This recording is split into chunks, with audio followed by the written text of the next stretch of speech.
الله الرحمن الرحيم الحمد لله رب العالمين وبه نستعين وهو الأول وهو الآخر وهو الظاهر وهو الباطن لا إله إلا هو لا إله إلا الله. السلام عليكم.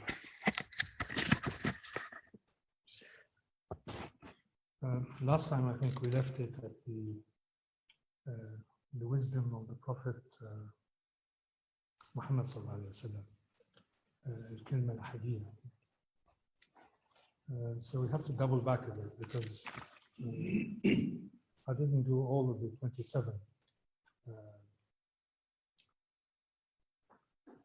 ringstone settings that relate to a particular prophet. So I'll go back to the sixth one. Just to recapitulate that the idea of the ringstone, the idea of the hikmah that is embedded in this form and that relate to a particular prophet. It's not that that prophet carries within himself that particular embodiment or identification of the name of Allah subhanahu wa ta'ala. The relationship is not a one-to-one relationship. So the word hadiyya, for example, does not specifically relate to the person of Prophet Muhammad as much as it relates to the whole idea, the whole complex of the Muhammadi way, the whole complex of the Muhammadi truth, which is the effulgence of Allah subhanahu wa ta'ala through the names as they relate to the singularity. And the relationship with a particular prophet, therefore, doesn't come at the outer level, the exoteric level. It comes at a certain rendering or reading of that prophet within that particular name. And sometimes it's not really clear why that particular name is associated with this particular prophet, unless you really delve deeply into the realm of meanings and of the essences, into the a'yan, as it were, the fixed attributes of all of these forms of identification. The other thing I think that I would like to emphasize is that, again, you have to see through the eyes of a person who only can witness the self-disclosure or the manifestation of Allah subhanahu wa ta'ala and everything. It's not seen in linear form. It's not seen in the form of out of nothing, sort of ab initio creation comes into being. It's in a constant process of being, coming into being, and being prepared to come into being. So in as much as the human mind or the human capacity can understand intellectually, you have a certain degree of limitation in there. And that's why Ibn Arabi includes as one of the tools of knowing this kashf, which is a true unveiling that comes as a result of being in a certain state of preparedness and predisposition, where that unveiling can be a signal for the truth. And this is where this hikmah relating to the Prophet Ishaq, al-Hikmah al-Naqiyya, it's translated here as the wisdom of truth, but I think it's more like the wisdom of pure knowing without any conditions, knowing without any specific conditionality to it. And the process of knowing, Ibn Arabi says, comes from the realm of what he calls al-khayal al-mutlaq, where it is not the realm of imagination. It's the realm where the principles behind the construct of knowledge, as it were. Think of knowledge as a kind of molecular. It's made out of molecular components, atoms, electrons, protons, and so on. It's where this realm is where the components of it, the building blocks of knowledge, come into being. And this is the khayal al-mutlaq. the realm of absolute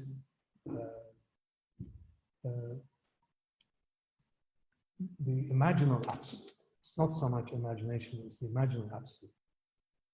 And this is a plane that encompasses really everything, all of creation and all of entification and all of meaning is constructed in this sort of realm of Ibn Arabi, in this world where the building blocks of knowledge are made, and they are a form of Allah's manifestation, one of the first degrees of manifestation.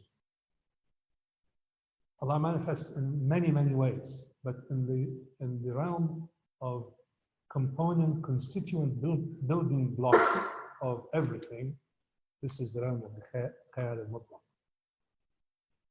Out of that comes the second degree, as it were, which is the degree of al-Khayal al-Muqayyad, the conditioned level. If you want to think of it in terms of consciousness, it may be easier to think of that. One is the realm of absolute consciousness, and the other one is the realm of limited or conditioned consciousness. And as I said earlier, everything is in twos. In the realm of entification, in the realm of coming into being, everything is composed of twos. So in this particular realm, which relates to the purity of the knowledge of the Prophet Ishaq, we have the twos, the learner, the knower on the one side, and the learner on the other. Now, the knower, that is the receptacle in the realm of absolute imagination, the Khayal al-Mutlaq, only sees the truth. It is the truth of being. It's not qualified in any particular way. So when the Prophet Ibrahim, just to give an example, saw in the dream the ram and his son, the identity of the two was transcended in the knowledge of the truth of that vision. So whether he was asked to slaughter Ismail or slaughter the ram, the impulse came from a person of true vision, of unqualified vision that requires interpretation, which is the level of the learner. So the prophetic knowledge that has in it no element of pollution, no element has nothing in it except pure vision, the action is in that respect absolutely perfect. So you can't really apply the normal gauge of whether it was a vision and that vision had to be interpreted and the angelic form came to interpret that vision to give it substance and truth. The vision was true, unqualified, uncontaminated. Now, the difference between a knower and the realm of Khayal al-Mutlaq, in this absolute, where the building blocks are made, and the realm of the relative is that a learner who may be a very, very highly spiritualized person, he may see a true vision, but he needs to be told what to do about it.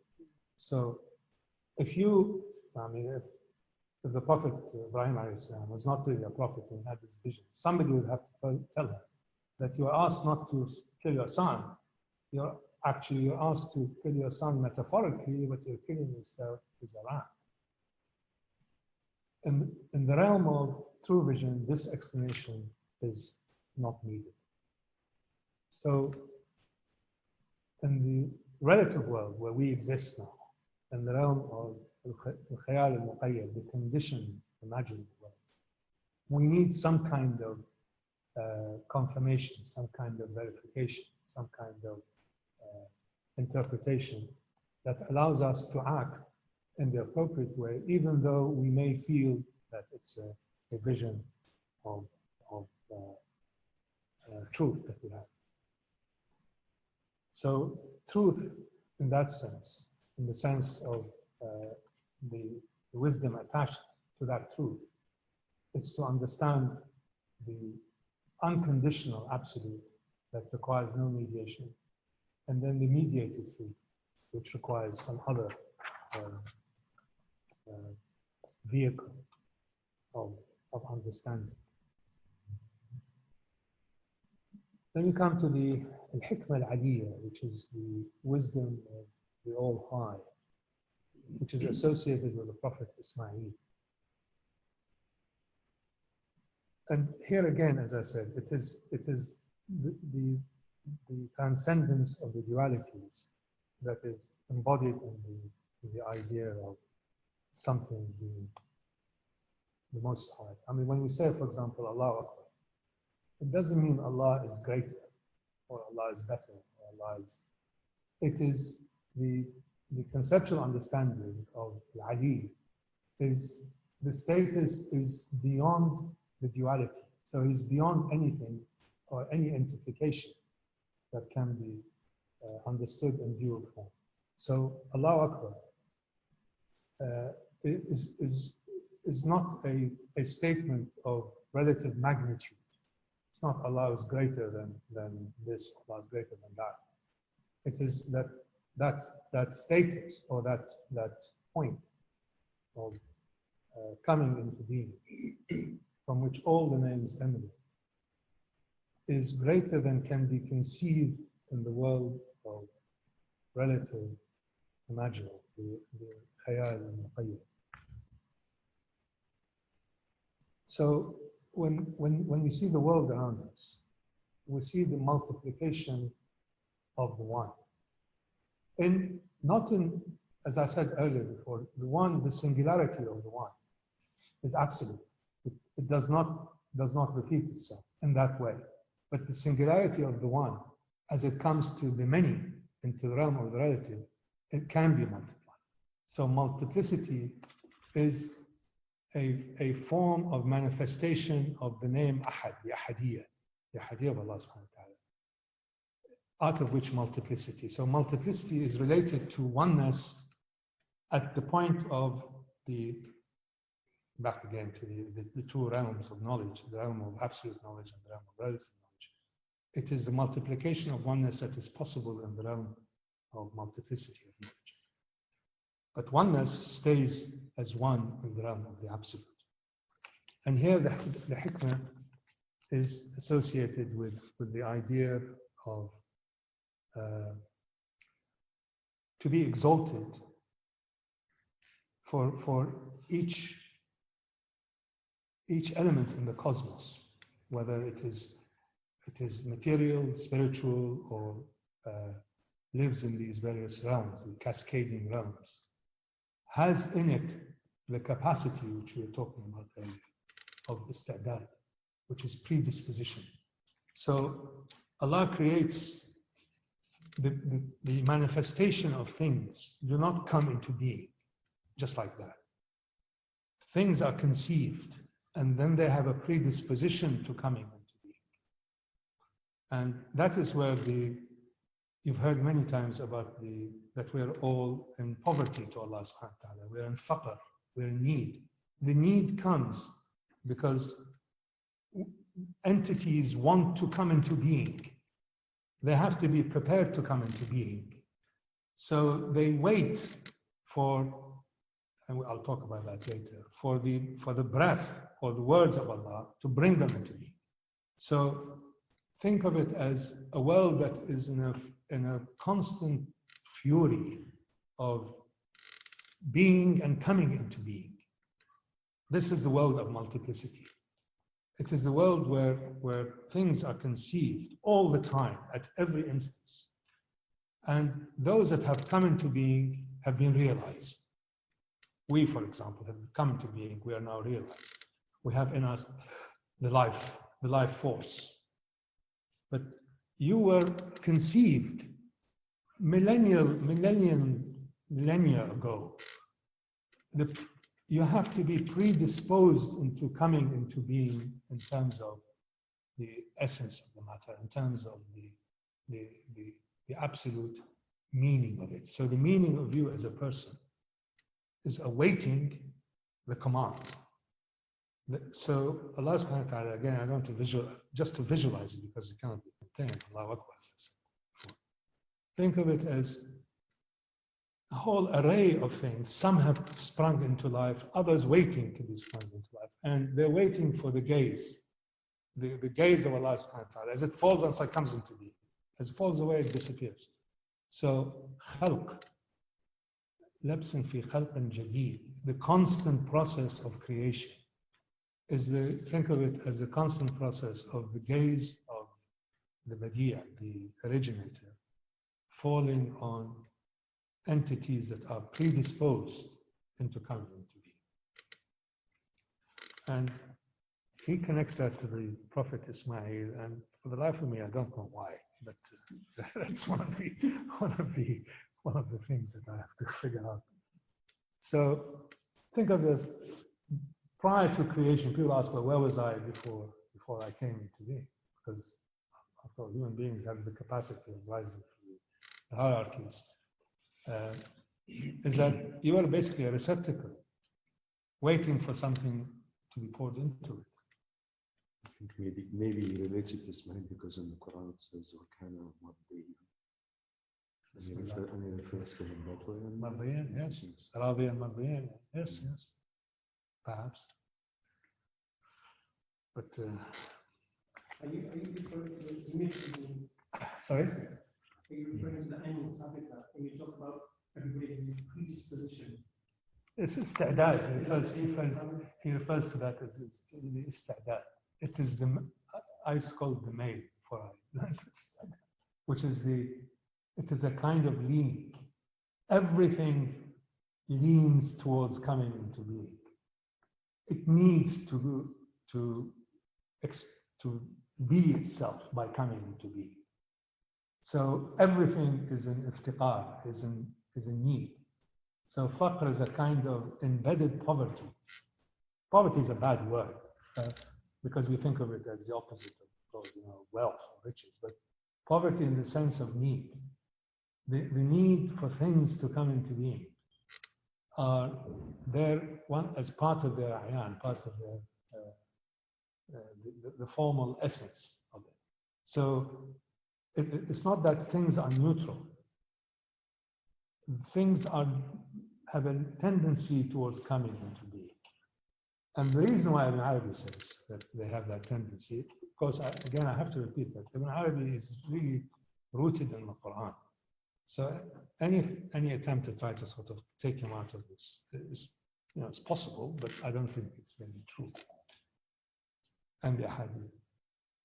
He says that in the famous hadith Qudsi is that Allah says he is a hidden treasure and he wanted to be known. So he created.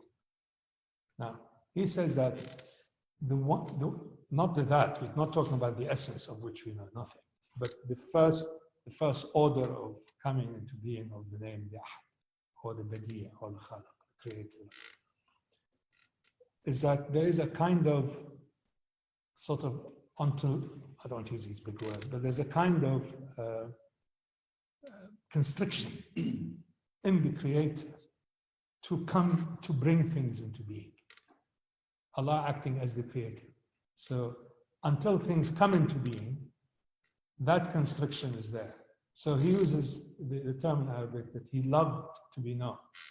Therefore, ishq or love is the force that propels things from non-being into being in order to meet Allah's command of being. So to him, the universe or the cosmos, or in all of its manifestations, is held together by the command of be. But in order for you to be, you have to be prepared to be.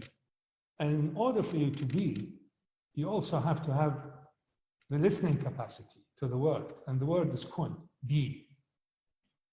So these are various cascades, as I said, and they all fall down and flow into each other, into this kind of really remarkable universe of this huge spiritual edifice, which to me really makes a great deal of, has a great deal of convincing power. Could I ask a question? Bismillah. It's just that there's so much to take in, so it's easier to ask now than at the end. But this thing of being prepared to be, do you think the entity has any agency in that? No. Or the state, or like, you know, I guess like we all do spiritual activity and things like that. Is there anything we are doing that facilitates that process, or really is it just? No, you can't do anything to advance the life. Can't do anything about it. It's there. Right? But again, you have to think of two worlds: the world of the absolute and this khayal mutlaq, and the world of the nisbi, or the relative, or the conditioned world in which we all live. Yes, we can do everything to facilitate this or that, but it is these do not. Whatever you do is rooted in the capacity to do it. So you can do your a'mal. I'll talk about that, the taklif and the taqlid. The capacity to do it is not yours. I mean, the first rule book is that you have a life force in you, the hayy is in you. So this has nothing to do with you. So whatever you do, you can do everything. You know, I can sit here and switch off this computer, stand up or something. This must not be confused with the origin of the power and the capacity to do that. So you do that in the way of Allah only when you acknowledge that. So the thing is like a very, at one level, it's a very complex symphony. At another level, it's a very basic remembrance. So the truth of your action is a function of you remembering the capacity of you being able to do it. So it's a kind of a series of, as it was like a chain, which comes down to the individual. You can shortcut that chain, and there is in his system the shortcut. You don't have to go through all these rounds and so on.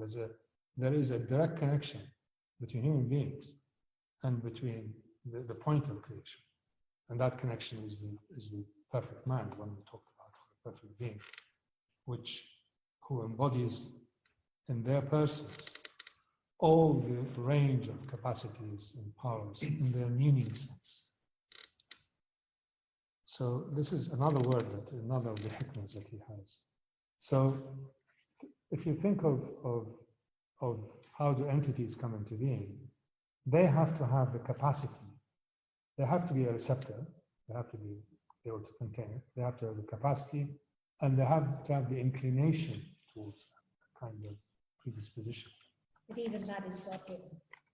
Yes, everything.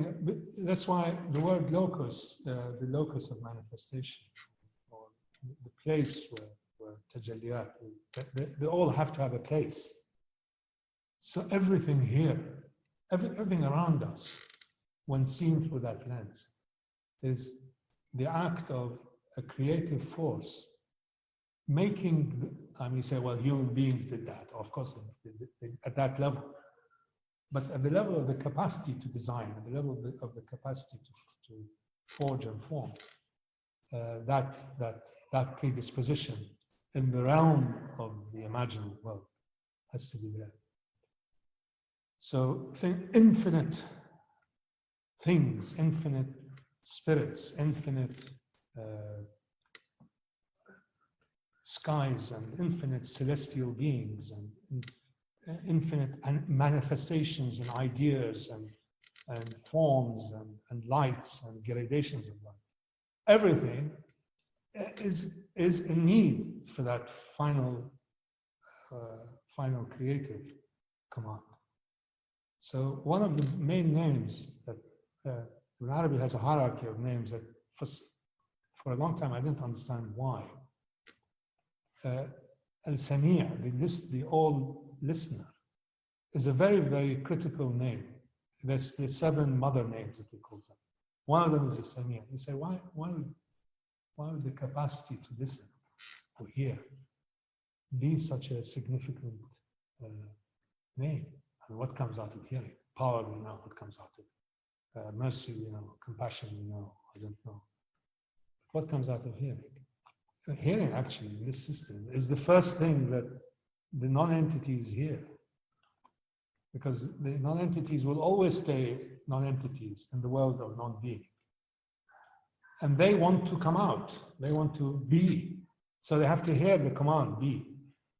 The other very important word that we have is al-mutakallim, which is, again, I always thought, why would the word, the mutakallim is the speaker, but it's more than the speaker. It's the originator of words, I suppose.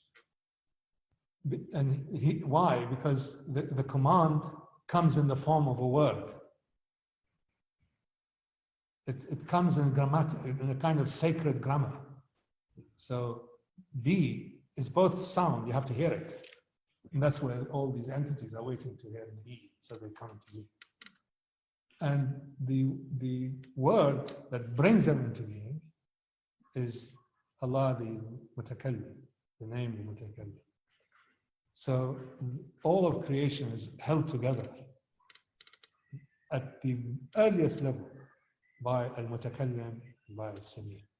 So hierarchically, they are very, very powerful and sort of principal beings.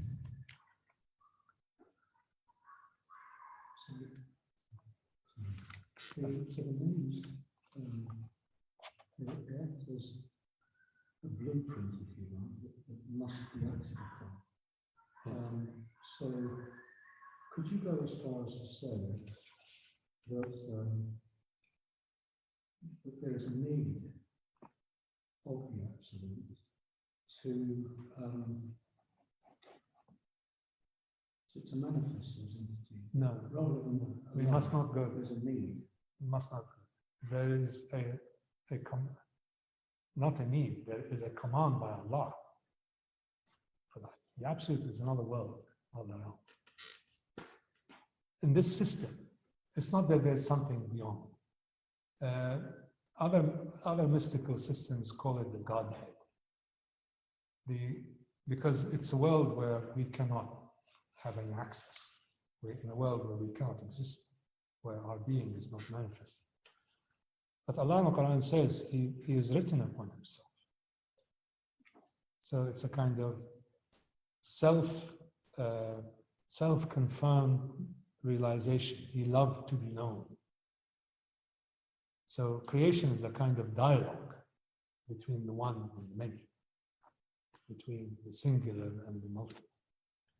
And the opposite of faqr, need, is ghina, which is, in Arabic means wealth, but it also means to do without. When you say you're wealthy, not because you have a lot of material, but because you can do without. You can do without all of that. So creatures are in need. The Creator is not in need of that need.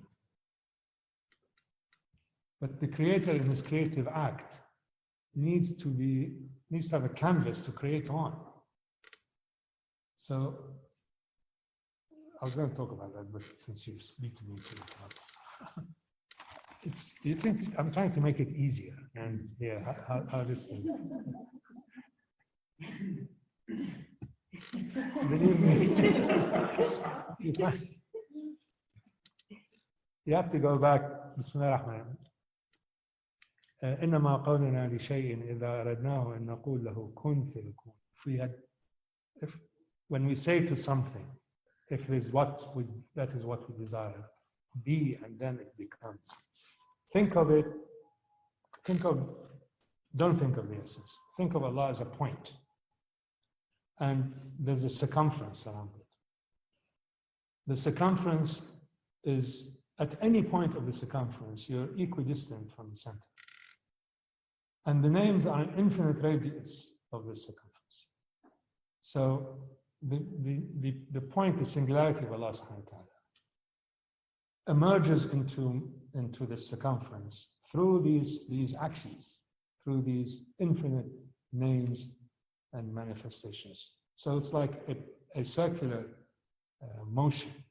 It's like these circular irrigation wheels. Goes round and round and round, and things keep on cropping up. And within the names, of course, there are hierarchies. So there are also sub-circles, but in the greater scheme of things, there is the point, the circumference, and the circumference is where creation comes into being. And one of Allah's names, by the way, is al-Muhit, the one that surrounds everything. In Arabic, the circumference is known as al-Muhit. And it is the circle of all existent entities. The point is Allah subhanahu wa ta'ala. And from that point emerges the interconnecting acts. So we said before that the predisposition and the essence and the gaze are another. So to him, the whole world, everything is spiritual. It's not that they're sacred or non-sacred. Everything is, if you think about it, everything comes back to this point. Everything it's a spiritualized reading of the world. It is not a rational reading of the world, or a philosophical reading of the world, or a religious reading of the world. It is a world where each and every breath has in it the breath of the merciful. Each and every entity that exists has in it the gaze of Allah subhanahu wa ta'ala. Each and every concept, idea, construct, proposition, theory, concept, whatever, has in it the responsiveness to the command of coming to be. So it's a very, very spiritualized world. And that worldview is one that is, I think it's so rare to see people looking. I mean, people see sometimes, people doing charitable things and they say it's sacred this or saintly that. It's nothing to do with that. It is to do with seeing everything and bringing it back to its origin, to its roots.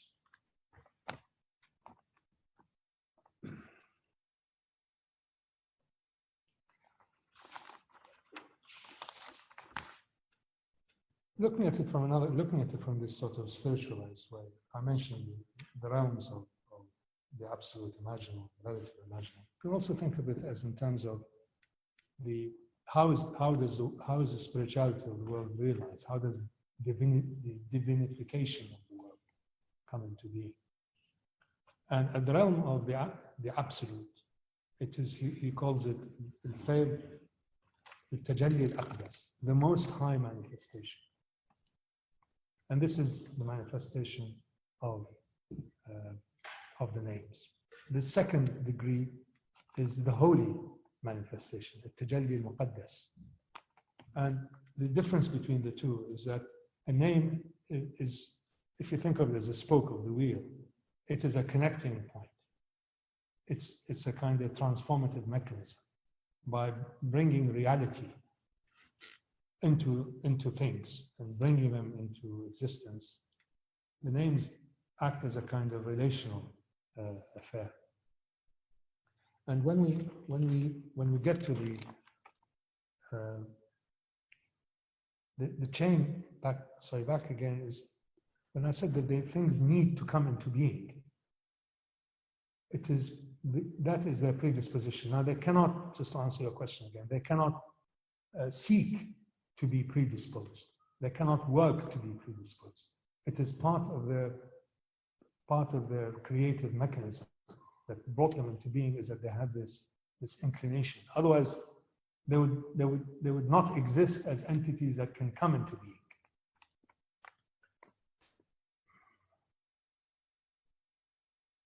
We mentioned also before that we thought of the names as a connecting thread and a connecting point. He uses also the term, I'm sure you've come across it before, is al-Barzakh, the isthmus, the bridge. And there are various kinds of bridges in this system. The first level, as it were, the first kind of barzakh is where the manifestation of the spiritualized cosmos, where the breath of the All-Merciful wafts over all existent things. That breath, before it breaks up into specific forms of action, combines everything. And that combination, al-Ism al-Jami, as it were, is Allah subhanahu wa ta'ala. So if you want to think of the connecting name that brings all the relational powers into being, that to Ibn Arabi is Allah subhanahu wa ta'ala. Beyond that is the essence which cannot be known, unknown. We should not even talk about it or think about going there, because whatever you say will be completely nonsensical and discourteous. So the first kind of expression of this spiritualized cosmos, in many ways, it's like the Big Bang, if you think about it. It's a kind of spiritual Big Bang. Now that I thought about it. The entire forces of the universe were connected at that singularity, at the point of the Big Bang. All the laws, all gravitational laws, relativity laws, laws relating quantum mechanics, everything was at the point of singularity.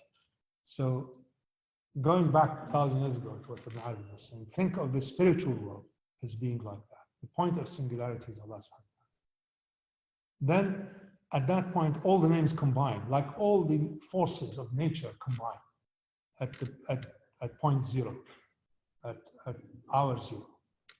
At point zero and at hour zero, there are no laws. The laws of nature, as far as we know in physics, the laws of nature do not hold. Everything collapses.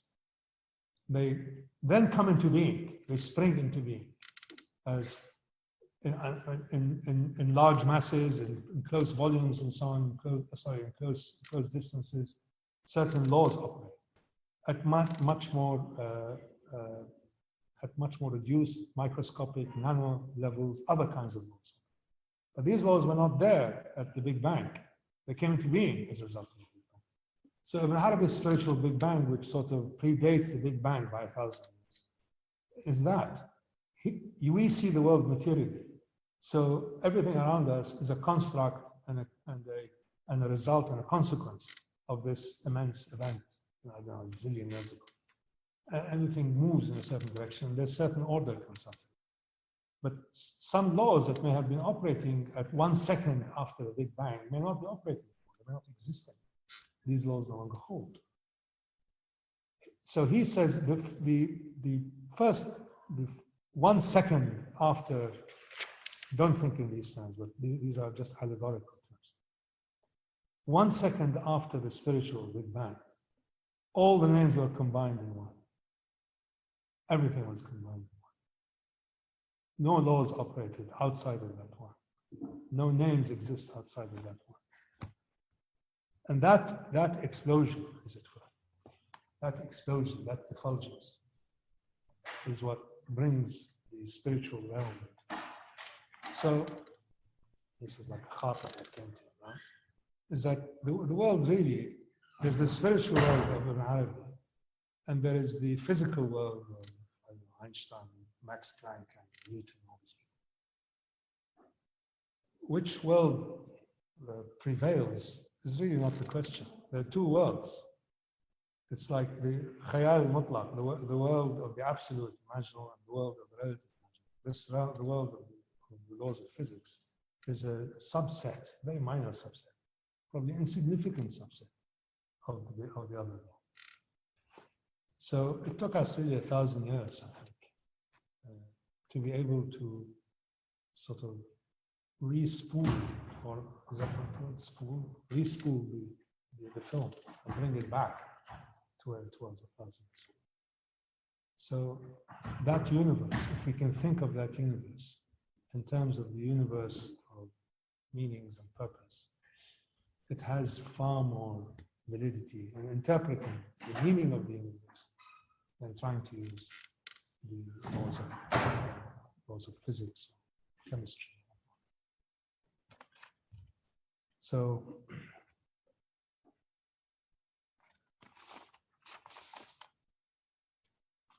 there are so many barazakh, I can't really go into all of them according to him. I told you level 1, stage 1, level 3, stage 9, so 27 of them. So each of these movements is in some ways analogous to the way the Big Bang unfolds. Out of gases, heat, out of heat, gases, and out of gases, solids, and light. And it moves on in a certain direction. So if you're going to map out the physical world from the Big Bang, he's mapped out the spiritual world after his Big Bang. And the spiritual world after his Big Bang has in it these complexities, explained not in mathematical terms, which is the language of basically of physics and of logic. The reason is language of logic, but mathematics is the language of the physical universe. This is Ibn Arabi's language of the spiritual universe. And the Fusus al-Hikam is probably the most condensed and the least of his works that he would have wanted to be. I mean, that was his philosophy, and he said so in the end. He wrote it very late in life. And while many of his works are obscure, many of them are not. I mean, Futuhat al-Makkiyya, which is this huge kind of encyclopedia of religious knowledge, parts of it are obscure, but most of it is really quite straightforward. But the Fusus are obscure, unless you have the keys that unlock it. So I hope this has been a useful introduction. Back to Surah Al-Rahman, which he talks about many times. And Surah Al-Rahman is always cited as one of the surahs that are Surah Al-Rahman and Yasin. Always see the booklets. Surah Al-Mulk. And if you look at the way in which the ayahs unfold, Ar-Rahman, Bismillah ar-Rahman, Ar-Rahman, that is the All Merciful, which is the name that Allah has given to Himself. Allam al-Quran. Khalaq al-Insan, in that order. Allamahu al-Bayan. So the normal translation is Ar-Rahman, the Merciful, taught the Quran, created human beings, taught them speech. Now, before reading in Arabic, I didn't really quite understand why it takes this form. But this form is really entirely, these three verses encapsulate the system of the Arabic. Ar-Rahman, which is the manifestation of unconditional love for creation. Allam al-Quran. The Quran of Ibn Arabi is of two kinds. There's the Quran al-Ahadi, which is the imprint of all existent and pre-existent entities and their predisposition to come into being. That is the Quran al-Ahadi. And that came at a single moment in time, the spiritual Big Bang. And there's Al-Quran al-Kuthri, which is the multiplicity of it in its varietal forms, in its infinite manifestations as all kinds of, including the physical Quran that we have. So the physical Quran that we have is a subdivision of the Quran al-Kuthri, which is the book of creation. He says, he calls himself, the Quran calls itself in the Quran, not just the book that you read.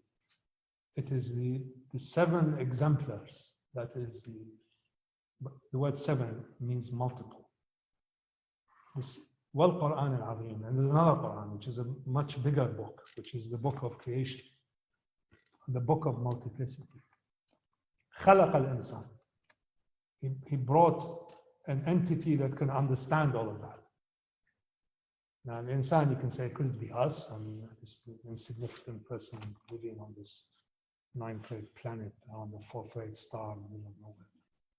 Or is it the insan, al-kamil, the perfect being that has the capacity to understand and transcend multiplicity? And then taught them speech, which is the way in which the kun of being, the sound of being. The Quran is also meant to be heard, much more than recited. Of course, you have to recite it to hear it, but it is something that is heard. So it has in it that metaphorical, allegorical, mighty book of creation. Is a book of the sami', of the listener. And the words on it are the words of the mutakallim, the grammar of the divine. Coming down, of course, to earth is not a matter. I mean, you deal with it, you don't deal with it in that. But imagine if you do deal with it in that way. How will the universe look to you? How will the world look to you? How will human beings look to you? How will relations look to you? How will events look to you? How will history look to you? How will all of the things that bother us, keep us going, that hinder us, that aid us, all of this will be seen in an entirely different way. The calculus of dealing with it changes. I think that's really, in summary and conclusion, this is what Arabi is all about.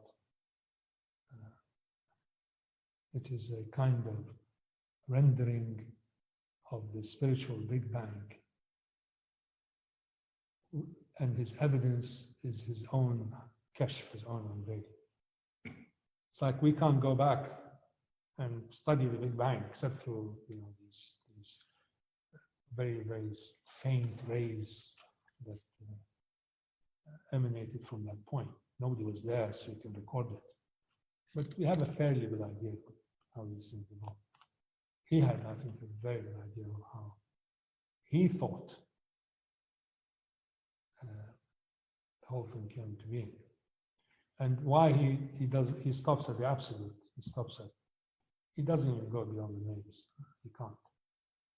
It's because after that, you just sort of fall off.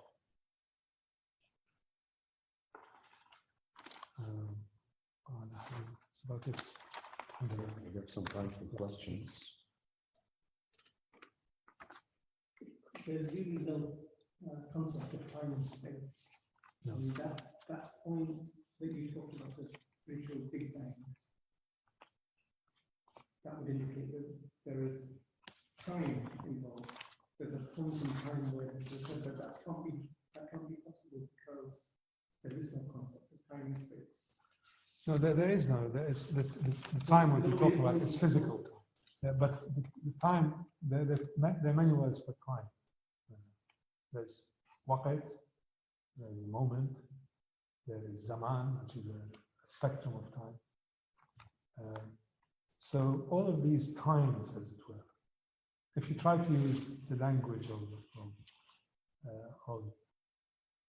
the relative world, it doesn't apply. So, but because it's not a linear world, it's not a world of linearity, because it's not a world of cause and effect. It's a world where everything is. Last time I said, I don't know if I said it last time, think of it as a huge sort of field, a huge sheet, and then it keeps on where there are waves in it that go in and out, and things go up and things go down on an infinite basis. That is the world where linear time does not function. What functions is circularity. It's a circular world. So the circular world where there is the circle circumference I mentioned of creation, and there is the names acting on it on a continuous, permanent basis. time doesn't feature it. Time is just one name that pops up, and it's a very minor thing. Right? So the linearity of time, which we measure our understanding of things, it doesn't have, there's no part there. It just doesn't exist. There is time, but it's not that kind of time. It's the time of Allah, which is another kind of time. It's another kind of, the moment, maybe I'll have a shot at it. It's a time between pre-existent and existent of the same entities. But it's not something you can measure with a clock or a ruler or something. It is a world that's constantly expressing the manifestation. So it's a canvas that already exists and continues to exist. And will continue to exist. And this creation that comes, and it goes out. Things go in and out of creation all the time. But they're in preparedness for coming back into creation in different form. So it's like Allah subhanahu wa ta'ala has this, this sheet moving on. So. Oh, sorry. And then, Okay, Yeah, I think you said something very profound and very difficult when you said there was a potential dialogue between the creator and the entities, or potentials of the entities. I'm trying to think about how this relates to the concept of the spiritual Big Bang, as you put it, in which all of the laws of the universe are created at the same time as the entities. I mean, the notion of a dialogue to me holds a very important clue to what is often described in theology as the problem of evil. In other words, we were grappling with in the last mathematical class, I think, the issue about everything that exists or happens is in some sense created by Allah subhanahu wa ta'ala. But at the same time, there are some things which we regard as, which one may regard as evil, as well as other things that one may regard as good, within limited human conception. And if one posits that there is this kind of dialogue, is it not possible that, for example, the laws of mathematics, which are absolutely fundamental to the way in which the universe is structured, it's a profound theme of cosmology that people like Stephen Hawking have harped upon frequently. Are the laws of mathematics part of this dialogue in which there is some sense in which some things are independent, in the sense that once the laws have been brought into being, they are there for all time, and they don't exactly constrain the creator, but they are, if you like, part of the structure which she has created. Yeah. So there is some sense in which they are binding, because they are part of the potential and part of that dialogue. And maybe this gives us some sense in which the world could not have been created otherwise than how it is. Do you see what I mean? Yes, I think everything is perfect. The perfection is there to see, but depending how you see it, you say, well, how can it be perfection and evil? But evil is a consequence of acts, of actions. So when you see these things in these terms, you can make value judgments, quote unquote, in order for you to maintain a civilized life. So the knowledge of the world and this sort of spiritual architecture of the world does not preclude you being bound by whatever is the most felicitatious in order to organize your personal and your social life. They're two different things. They're two different realms. Sure. The realm of the names and the absolutes. Take evil. Evil has to be done, has to be acted. It's not something that drops out of the sky. Certain people have to commit certain acts. Certain people have to conceive of them. You say, well, the power to think comes from the source. True, but at the same time, there's a certain measure, the scale by which these are measured are also a significant element of the system. So there is a scale. The scale, I mean, we think of it as the shara or the sharia, but he doesn't. His shara is a way, the way of scaling things, of attributing purpose and value in ways that are workable at the day-to-day level. That also is a crucial element of the system. So you can't have a system whereby the other aspect of it, the rule books, as it were, of relative life, which are not permanent, they are changeable, and they change according to the diktats of the time and place. So what you conceive of as evil today may be very normal 1,000 years ago. I mean, butchery by rulers was considered standard, operating procedure. And if you were caught in some kind of siege, you were very likely to be killed on. So I'm not saying that this justifies terrible actions 1,000 years ago. It doesn't. There was a condemnatory aspect. But the scale by which you measure and you attribute values and you attribute justice also has to have a relative side to it. And the relative side to it is, I mean, depending if you want to follow the path of messengers or prophets, or if you want to follow the path of parliaments or dictators or whatever, there has to be a mechanism by which these things are negotiated, the realm in which we exist as human beings. So it is again a duality. The transcendence of the duality gives it a spirituality, not the other way around. If I could just ask a supplementary question to that, I mean, the real problem, if you like, theologically speaking, arises not at the level of human action, because I mean, humans have free will, therefore they do bad things. It's more at the level of, why are there, for example, diseases? Why are there, for example, earthquakes in which people get killed? I mean, that's the sort of problem I'm on about. But I think these are more man-made problems. They're man-made in the sense that they're constructed problems. They're not problems within the way in which the whole cosmos came into being. So there really are two different things. So I'm not trying to avoid the answer as to the nature of evil. I can give you standard philosophical explanations.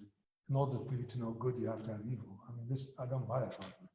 This is to do with human beings existing within certain structured ways and methods of action. Now, if these are rooted in the divine, if they're rooted in the understanding of the divine message, then there is a scale by which you can measure these things. So what you're arguing against is not why evil exists. Evil exists as long as human beings exist. But how do you manage evil in the context of human societies is another matter. Was that what you're referring to? No, what I'm referring to is there are some things which appear to be hostile to us and therefore in nature. I mean, you might say, well, where's the justice in people getting cancer or something? It's that kind of problem. But these are, I think, are incidental issues, really. I mean, the fact that bad things happen and nasty things happen cannot preclude the way in which you understand how entities maintain and retain their capacities. There are two different things. I have never been so much concerned about these because I have not seen them as a kind of litmus test for the veracity of systems. They're more of a litmus test to how we understand and how we construct our own realities. Okay, Thank you, Sandy. Can you say a little bit more about when you spoke about the Quran and the levels of the Quran and how that relates to the word kitab? Well, I'm not really an expert on that, but I'm just saying what Ibn Arabi would say, and also reading the Quran or understanding the Quran through the Quran. That you you extract meanings from it through it, not through other. There are many names for the Quran in the book. There's a Kitab, there is a Quran, there is a Quran al-Azim, there is Sab'a Mathani, other names, al-Mashaf, al-Dhikr. Each one applies to a certain set of relationships and a set of manifestations of the Quran. The Quran al-Azim is not necessarily just this book that we have. This is a manifestation of it. Al-Lawh al-Mahfuz, the remember tablet. Each one relates to a pattern of creation and a degree of creation to which that particular book applies. Now, the Quran that we have with us now has in it echoes of all of that. Now, the echo that you hear, it has also a certain physical reality. The echo that you hear for it as a Lawh al-Mahfuz might only be linked to certain verses. Certain verses come out as being reflected of the tablet upon which creation is made. The 7 exemplars may very well relate to the various levels of the cosmos. So each one of these has a kind of rule book for it. Each one of these has a kind of source code embedded in it. And each of these is reflected within the book that we have. It depends which eye you use to read. If you use the eye of, I don't know, of Sharia or history, you have certain eyes. If you use the eye of the instantaneous coming into being, then there are certain ayahs. If you want to confirm, for example, that this whole, the ayan and the predisposition and so on, then you go back to the ayahs that talk about the Kun, be. So these various aspects of the Quran, of the let's call it the non-entified Quran, which has echoes in it within the existing book, or has means and ways of knowing it through the book, are all in there. But each one refers to a kind. It's like as I said, like a code book for certain aspects of being in creation, and all of these are embedded in one, not necessarily in equal form. If you read it only with the eye of Tawheed, you may, 90% of it will just sort of go away, and you focus on these. If you read it, if you want to know about the predisposition of entities to be receptacles for the creative act, and that applies to a Lawh al-Mahfuz side, the remember tablet, then that has in it the ability to guide you and the ability to engage you, and so on. And it is all in there, and maybe more also if you don't know about it. So it has in it a kind of, there's embedded in it a kind of ever freshness. It never seems to go stale when you read it.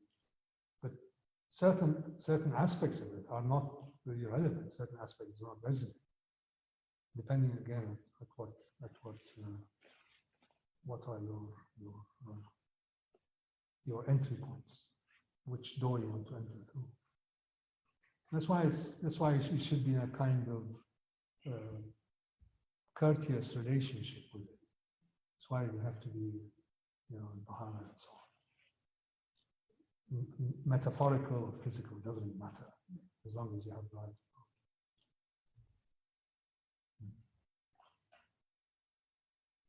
Any questions?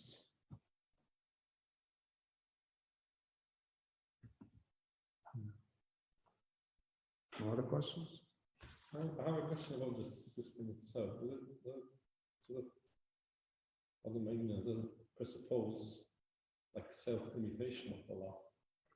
Because if something needs to manifest, then surely the divine needs to make a space first for it to be manifestable. That makes sense. There is an element of that.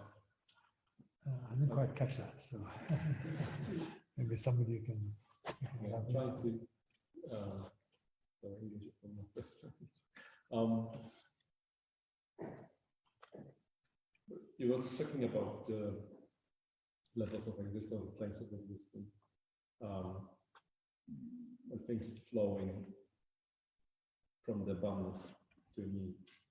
But surely the very existence of the place of need, like, does it? Is the very place where the need is that presupposes the ghost stepping back, so to speak, for this place appears? Sorry? I can't make it clear. It's a very difficult question, or it's a very simple question. I don't know which one.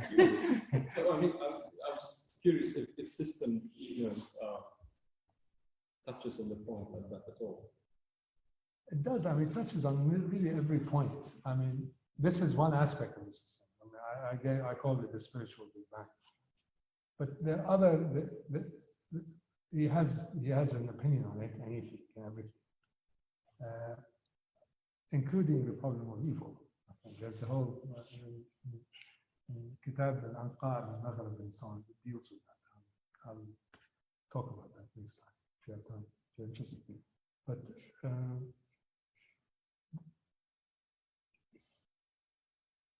can you try one more time? Is the Then we can't see. existence of those different planes a necessity of the system? Yes, yes. It's not a necessity of the system. It's his reading through kashf, through unveiling, through true vision, as to how this thing came into being. Now, a lot of it is speculative. What is his evidence and so on? His evidence is really two. There's only two sources of evidence. One is that he believes absolutely in the sacred texts. He thinks that these are it's the foundation stone of terrestrial. And then he thinks of himself as a result of his various unveilings to be a representative of the singularity of the name. Like last time I said that the finality of prophecy is to do with the oneness, the name, the one. Because the one has it ends with itself. Therefore, prophecy has to end with itself. And he posited himself as the continuation of that prophecy, not in a prophetic sense, but in a sense of being a form of explanatory continuation. So that's his source of certainty, the source of verification for what he says. Is that. And if that framework has in it truth,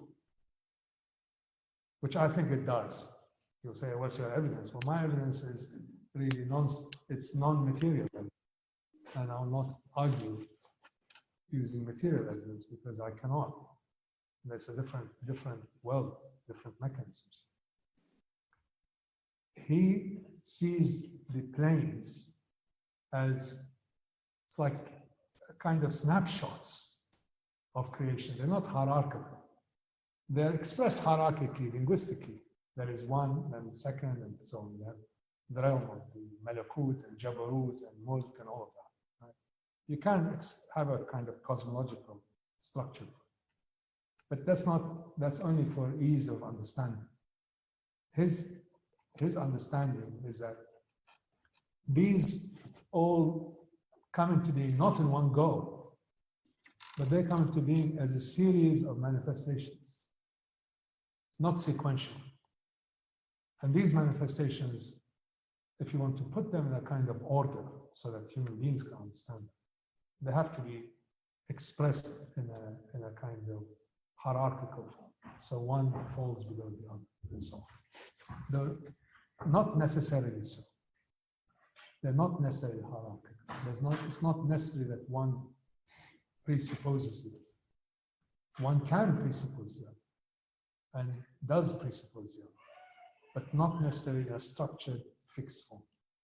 So it is a kind of free-flowing amorphousness about it. I hope this answers your question. Or did I answer my question? But I'll talk about it, inshallah. I don't know what it is. So, you know, the Fusus is it's a very deep ocean. And Ibn Arabi, I think, invites us through his books to go deeper into the Quran.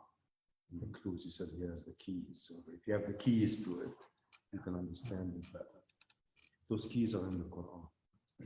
So you mentioned the two sections that we talked about with Ismail, about, you know, he refers to a verse about Ismail that says, وَكَانَ عِنْدَ رَبِّهِ مَرْضِيًّا. He had a special state with his Rabb. And then from there he talks about this concept of hadayya. So if you want to go more into what Ibn Arabi is trying to take us to, go to the Quran and see what comes to you of this understanding. And the same thing with Ishaq, no, Yaqub, Ruh, he said spirit, right? Where he says, why Yaqub and spirit? Because in the Quran there's an ayah that says, Jacob is saying, Ya bunayya la tay'asu min ruhillah. Don't despair of God's ruh. And so he takes you into that direction. If you want to know, if you want to go deeper, go to that ayah and see what it says and what it can lead you to understand about what he's trying to communicate to us in his books. So I think it's very difficult because he's kind of just presenting like a trap for you to step into and go into the Quran and see what comes to you of it. And then maybe some things will make more sense than all his ethics.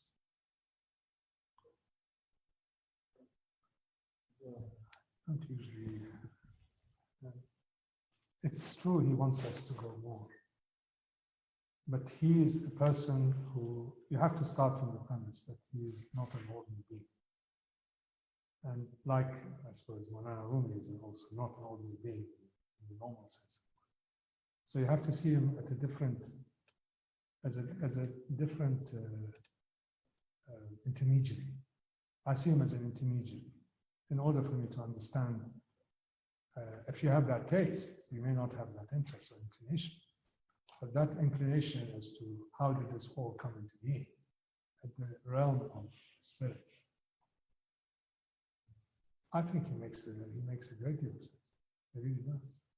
And he's inspired by, and he's catapulted by the eyes of Allah. Yeah, I'm just saying that you need to get closer to these ayahs. You need to get closer to the Quran to make sense of what he's trying to say. He's also very, very meticulous, Sharia. Very meticulous. I mean, to almost the point, extremist. Extremist, yes. I'd hate to come in front of him as judges. And you find these really great contradictions, but they're not really. They're just continuations. So I heard you say that something about Anqa Maghrib. Yes. Is that the next one? Well, I was put on the The spot. Phoenix from the West. It's a really small book. It's small, but he got talks. a lot in it. There's a lot in it. Anqa is a kind of mythical. It's the Phoenix. Anqa is the Phoenix. Is it? Anqa. Sudani, thank you so much. Thank you. That was very special. Very special. No, we have to. We have time? No, there's no time. We have to start. Sorry. But maybe you can ask Later. on the way. Because we have to set up for the second.